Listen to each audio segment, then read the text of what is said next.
So the actual resource, Talk Soon, Talk Often, which you all have a copy of in front of you, and I'll let you know where you can get these available online as well.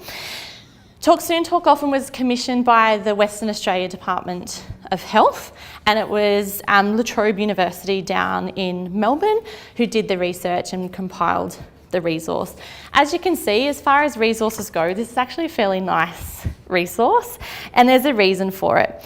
Parents and carers were asked what it was that they would like to be able to help support conversations with their young people around sex and relationships. And what they wanted was a resource that was hard-wearing. So you can see that it's actually a fairly quality resource. It's not one of your cheap little paper brochures. They wanted something that was age appropriate. So if you have a flick through the Talk Soon, Talk Often book, you will actually see that it's broken down into age groups that do start from birth and move right through into late teens. So having that age appropriate information was really important for parents and carers. They also wanted a go-to resource that was pretty much a one-stop shop. So this resource does talk about lots of things, so right from self-esteem and healthy relationships through to having conversations in an age-appropriate way about our bodies and sexual thoughts, feelings and actions, right through to teenage years, and then talking about contraception, protection, where to go for sexual health checkups, and right through into talking about consent and also some of the other topics that we will touch on today, like sexting and the media and how that's impacting on young people. So it's a fairly comprehensive resource, and it was quite well researched by La Trobe. Parents wanted to know what's normal. I think a lot of the times as parents we can get caught up in is what my child is doing. Is it normal? Is it experimenting? Are other people's children doing this?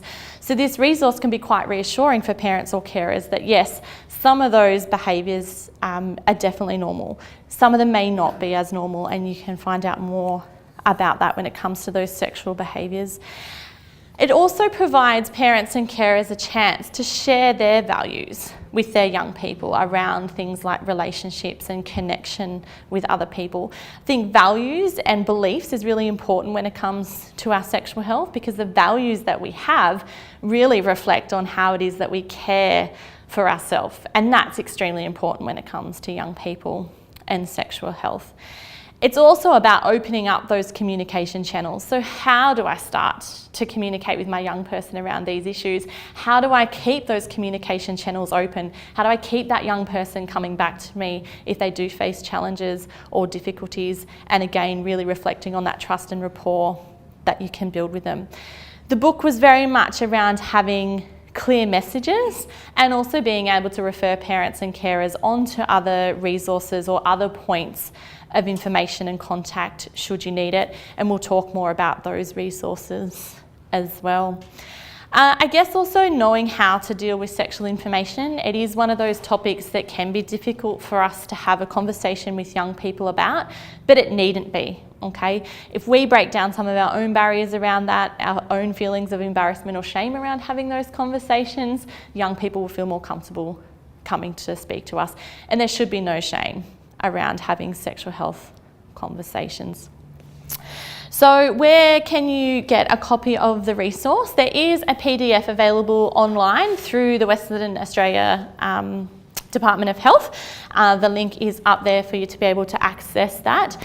There is also this adaptation of the resource called Yarn in Quiet Ways. This is for any of you who work with Aboriginal and Torres Strait Islander young people. It is an adaptation of the messages around forming strong and healthy relationships and connections. So you can see that compared to the main resource, it's more caricature, lower literacy, simple pictures, but very similar messaging to what is in the original book itself. So you can access an online copy.